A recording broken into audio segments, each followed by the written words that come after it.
తెలంగాణ ప్రభుత్వానికి సుప్రీంకోర్టులో మరోసారి ఊరట లభించింది. గ్రూప్ 1 పరీక్షలపై తెలంగాణ హైకోర్టు మధ్యంతర తీర్పుపై జోక్యం చేసుకోలేమని స్పష్టం చేసింది సుప్రీంకోర్టు. గ్రూప్ 1 ర్యాంకర్ల నియామకాలపై తెలంగాణ హైకోర్టు తీర్పును అనూష్ అనే వ్యక్తి సుప్రీంలో సవాల్ చేయగా విచారణ జరిపిన జస్టిస్ సూర్యకాంత్ నేతృత్వంలోని ధర్మాసనం జోక్యం చేసుకోలేమని చెప్పింది. ఇప్పటికే 2 రోజుల క్రితం ఇదే కేసులో మరో పిటిషన్ విచారించిన కోర్టు హైకోర్టు తీర్పుపై జోక్యం చేసుకోవడానికి నిరాకరించింది. హైకోర్టు డివిజన్ బెంచ్ మధ్యంతర తీర్పు ఇచ్చినందున ఈ దశలో జోక్యం చేసుకోలేమని ధర్మాసనం స్పష్టం చేసింది. హైకోర్టు తీర్పుకు అనుగుణంగానే నియామకాలు జరగాలని ఈ సందర్భంగా సుప్రీంకోర్టు సూచించింది. హైకోర్టు డివిజన్ బెంచ్ ముందు అక్టోబర్ 15న విచారణ ఉండగా ఈ దశలో చేసుకోలేమని తేల్చి చెప్పింది. ఇక దీనిపై మరింత సమాచారాన్ని మా ప్రతినిధి భవిత అందిస్తారు లైవ్ ద్వారా. భవిత చెప్పండి, ఏదైతే ఈ తీర్పు తర్వాత ఇటు అభ్యర్థుల స్పందన ఎలా ఉంది, అప్డేట్స్ ఏంటి?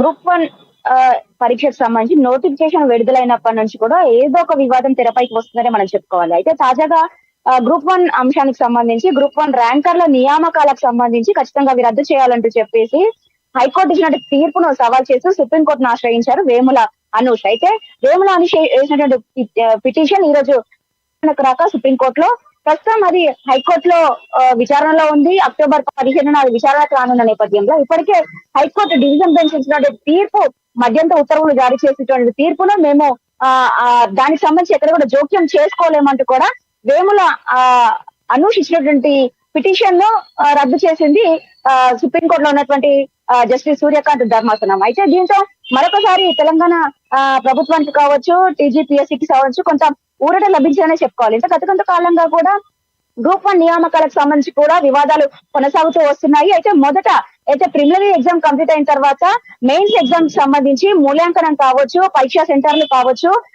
హాల్ టికెట్స్ ఇష్యూ కావచ్చు, ఇవన్నిటిపైన కూడా పూర్తి స్థాయిలో అవకతవకలు జరగాలంటూ కూడా గ్రూప్ 1 పరీక్షను మెయిన్స్ పరీక్షను రద్దు చేయాలంటూ కూడా కొంతమంది అభ్యర్థులు కోర్టు మెట్లెక్కారు. అయితే కొంతమంది అభ్యర్థులైనా పరీక్షను రద్దు చేయాలంటూ కోర్టు మెట్లెక్కితే మరికొంతమంది అభ్యర్థులు ఎవరైతే మెయిన్స్ లో ఉత్తీర్ణత సాధించారో పూర్తి స్థాయిలో పరీక్ష రాయడము, అది కంప్లీట్ అవ్వడము, నియామక పత్రాల వరకు వచ్చినటువంటి పరీక్షను ఎలా రద్దు చేస్తారంటూ కూడా వాళ్ళు కొంతమంది కోర్టులను ఆశ్రయించిన నేపథ్యం కనబడుతుంది. అయితే వీరిరువురిని పిటిషన్ లో విచారించినటువంటి కోర్టు మొదట సింగిల్ బెంచ్ ఇచ్చినటువంటి తీర్పు ఏదైతే ఉందో, సింగిల్ బెంచ్ అయితే గ్రూప్ 1 పరీక్ష ఏదైతే ఉందో మెయిన్స్ పరీక్షను రద్దు చేయాలి, లేదంటే మరొకసారి మూల్యాంకనం రివాల్యుయేషన్ చేయాలి, ఈ రెండు చేయాలి, ఏదైతే ఒక నిర్ణయం తీసుకోవాలి అని చెప్పేసి కూడా వాళ్ళు ఒక ఉత్తర్వులు జారీ చేసి ఒక తీర్పును వెలువరించారు. లేదా మీరు రివాల్యుయేషన్ చేయని ఎడల 8 నెలల లోపల మరొకసారి ఎగ్జామ్ కండక్ట్ చేయాలి, అంటే మొదట ప్రిలిమినరీ ఎగ్జామ్ ఎవరైతే పాస్ అయ్యారో వాళ్ళందరికీ కూడా మరొకసారి మెయిన్స్ కండక్ట్ చేయాలంటూ కూడా సింగిల్ బెంచ్ తీర్పు ఇచ్చింది. అయితే సింగిల్ బెంచ్ ఇచ్చినటువంటి తీర్పును సవాల్ చేస్తూ మరికొంతమంది ఏవైతే ఉత్తీర్ణత సాధించినటువంటి వాళ్ళు మరొకసారి డివిజన్ బెంచ్ ఆశ్రయించారు. ఉత్తీర్ణత సాధించినటువంటి వాళ్ళే కాదు, ప్రభుత్వం తరఫున కావచ్చు, ఇటు టీజీపీఎస్సీ అంటే పబ్లిక్ సర్వీస్ కమిషన్ తరఫున కావచ్చు, డివిజన్ బెంచ్ ను ఆశ్రయించారు. అయితే డివిజన్ బెంచ్ లో ఇచ్చినటువంటి తీర్పు ఏదైతే ఉందో సింగిల్ బెంచ్ ఇచ్చినటువంటి తీర్పులో కొన్ని పదాలు మెన్షన్ చేశారు. అవి చాలా క్రిటికల్ పదాలను ఉపయోగించారు. ఎందుకు అలాంటి పదాలను ఉపయోగించాల్సి వచ్చింది అంటే ఎక్కడైనా అంటే తప్పిదాలు జరగాయా, లేదంటే ఎగ్జామ్ కండక్ట్ చేసేటువంటి విషయంలో ఎవరికైనా సహకరించారా, అంటే ఎవరి తరపునైనా కూడా సహకరించారా అనేటువంటి అంశాలను కూడా లేవనెత్తుతూ సింగిల్ బెంచ్ ఇచ్చినటువంటి తీర్పును రద్దు చేస్తూ డివిజన్ బెంచ్ మధ్యంతర ఉత్తర్వులు జారీ చేసింది.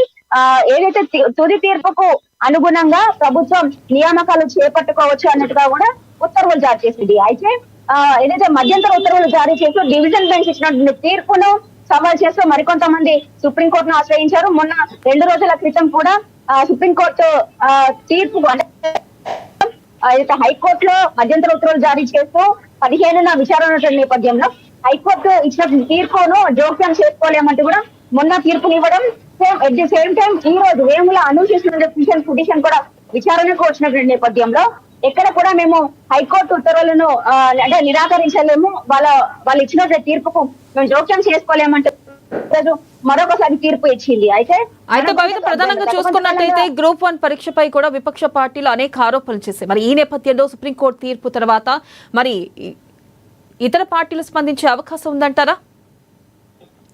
ఖచ్చితంగా, ఎందుకంటే గ్రూప్ 1 పరీక్ష దాదాపు 13 ఏళ్ల తర్వాత అంటే ఉమ్మడి రాష్ట్రంలో గ్రూప్ 1 పరీక్ష నిర్వహించారు. దాని తర్వాత అంటే 2011లో గ్రూప్ 1 పరీక్ష నిర్వహిస్తే అప్పటి నుంచి ఇప్పటి వరకు గ్రూప్ 1 పరీక్ష నిర్వహించిన సందర్భం లేదు. అంటే 10 మార్లు బీఆర్ఎస్ హయాంలో కూడా 2 సార్లు పరీక్షను రద్దు చేయాల్సి వచ్చింది. మొదట పేపర్ లీకేజ్ అంటే పూర్తి స్థాయిలో పరీక్ష కంప్లీట్ అయిన తర్వాత కూడా కేవలం ఇంకా అంటే ఎన్నింగ్ స్టేజ్ లో ఉన్నప్పుడు అంటే నియామక పత్రాల దాకా వచ్చినప్పుడు అది పేపర్ లీకేజ్ అయిందని చెప్పేసి కూడా ఒకసారి రద్దు అయితే సెకండ్ టైం కూడా గ్రూప్ 1 పరీక్ష నిర్వహించారు. అప్పుడు బయోమెట్రిక్ తీసుకోలేదంటూ కూడా కొంతమంది అభ్యర్థులు పిటిషన్ వేయడంతో మరొకసారి రద్దయింది. అయితే కాంగ్రెస్ ప్రభుత్వం వచ్చిన తర్వాత అప్పుడు 503 పోస్టులకు గాను మరిన్ని 60 పోస్టులను పెంచుతూ 563 పోస్టులకు కాంగ్రెస్ ప్రభుత్వం నోటిఫికేషన్ ఇచ్చింది, ఎగ్జామ్ కండక్ట్ చేసింది. పూర్తి స్థాయిలో మార్చి 10న ఏదైతే మెయిన్స్ పరీక్షకు సంబంధించి తుది పరీక్షా ఫలితాలను విడుదల చేసింది. అయితే మొదటి నుంచి కూడా అంటే నోటిఫికేషన్ ఇచ్చినప్పటి నుంచి కూడా మెయిన్స్ ఎగ్జామ్స్ కండక్ట్ చేసేంత వరకు కూడా చాలా తప్పులు జరిగాయంటూ కూడా ప్రతిపక్షాలు ఆరోపిస్తున్న నేపథ్యం కనబడుతుంది. ఏదైతే కొంతమంది అభ్యర్థులు ఎవరైతే ఉన్నారు అంటే తెలుగు మీడియం సంబంధించి కావచ్చు, ఇంగ్లీష్ మీడియం సంబంధించిన వాళ్ళు కావచ్చు, ఉర్దూ మీడియం ఈ అన్ని మీడియాలకు సంబంధించినటువంటి వాళ్ళలో కేవలం ఇంగ్లీష్ మీడియం ఉన్నటువంటి వాళ్ళకే కొంత బెనిఫిట్స్ జరిగాయి. ఇటు తెలుగు మీడియం నుంచి వచ్చినటువంటి స్టూడెంట్స్ కావచ్చు, ఉర్దూ మీడియం నుంచి వచ్చినటువంటి స్టూడెంట్స్ కి చాలా ఇబ్బందులు తలెత్తాయని చెప్పేసి కూడా పెద్ద ఎత్తున ఆరోపణలు వస్తున్నటువంటి నేపథ్యం కనబడుతుంది. అంతేకాకుండా పరీక్ష కేంద్రాలు కావచ్చు, సెంటర్స్ సంబంధించి మొదట కొన్ని సెంటర్లు ఇచ్చిన తర్వాత అప్పటికప్పుడు ఎందుకు ఇంకొక హాల్ ఎక్కువగా అయితే భవిత మనం చూసుకున్నట్టయితే కాంగ్రెస్ పార్టీ కోర్టుల ద్వారా విజయం సాధించింది అనుకోవచ్చా? అలాగే ఎవరైతే నియామకమై ఎవరికైతే పరీక్షల్లో ఉత్తీర్ణులయ్యారో వారికి పోస్టులు త్వరలోనే నియామకం జరగనుండే అవకాశం ఉందంటారా? ఇప్పటికే పూర్తి స్థాయిలో ఏదైతే హైకోర్టు డివిజన్ బెంచ్ ఇచ్చిన తీర్పు ప్రభుత్వానికి కావచ్చు, ఇటు కమిషన్ పబ్లిక్ సర్వీస్ కమిషన్ కావచ్చు వాళ్లకు పాజిటివ్ గానే తీర్పు ఇచ్చిందని చెప్పేసి అప్పటికప్పుడు ఏదైతే హైకోర్టు ఇచ్చినటువంటి తీర్పు అదే రోజు అర్ధరాత్రి 12 గంటల వరకు పూర్తి స్థాయిలో మెయిన్స్ నుంచి ఫలితాలు సాధించినటువంటి వాళ్ళందరికీ కూడా 562 పోస్టులను ఒక విడుదల చేసింది.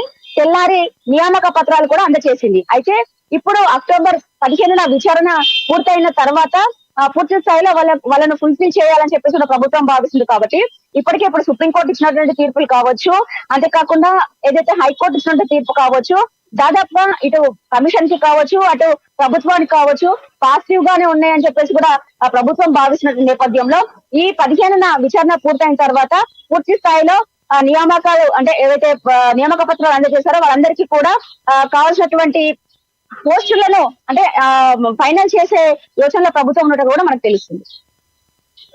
చూసుకున్నట్టయితే గనక ఇటు 15న హైకోర్టు విచారణ ఏ అంశాలపై ప్రధానంగా జరిగే అవకాశం ఉందంటారు? అప్డేట్స్ ఏంటి? అంటే ఇప్పటికే ఏదైతే సింగిల్ బెంచ్ ఇచ్చిన తీర్పు ఏదైతే ఉందో అంటే పిటిషనర్లు చాలా మంది కూడా తప్పుల తడక అంటే మూల్యాంకనం సంబంధించి నిన్న కూడా మనం చూసాము. అయితే మాజీ ఎంపీ కవిత నిరుద్యోగుల తరపున మేము అండగా ఉంటాము, గ్రూప్ 1 అభ్యర్థులకు పూర్తి స్థాయిలో అన్యాయం జరిగిందంటూ కూడా వాళ్ళు కొన్ని ధర్నా చేసిన నేపథ్యం కనబడుతుంది. అయితే నిన్న కొంతమంది వచ్చినటువంటి నేపథ్యంలో మేము 3 గంటలు కష్టపడి ఎన్నో ఏండ్ల నుంచి గ్రూప్ 1 పరీక్ష కోసం ఎదురు చూస్తున్నాము.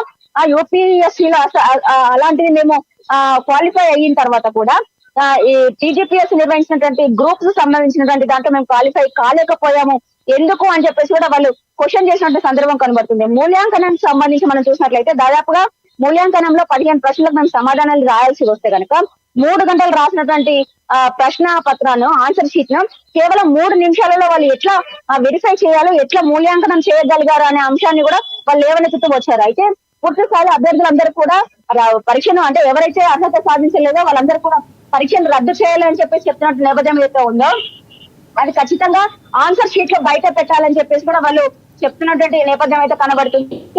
ఏదైతే డివిజన్ బెంచ్ ఇచ్చినటువంటి ఇప్పటివరకు ఇచ్చినటువంటి తీర్పు కావచ్చు, మళ్ళా నెక్స్ట్ 15న ఇచ్చేటువంటి తీర్పు కావచ్చు, ఇవన్నీ కూడా మరొకసారి ఏదైతే రద్దు చేయాలన్నటువంటి విద్యార్థులు ఎవరైతే ఉన్నారో, అభ్యర్థులు ఎవరైతే ఉన్నారో వాళ్ళు మెన్షన్ చేసినటువంటి అంశాలు ఏంటి, ఎందుకు మెన్షన్ చేయాల్సి వచ్చింది అని చెప్పేసి కూడా మరొకసారి.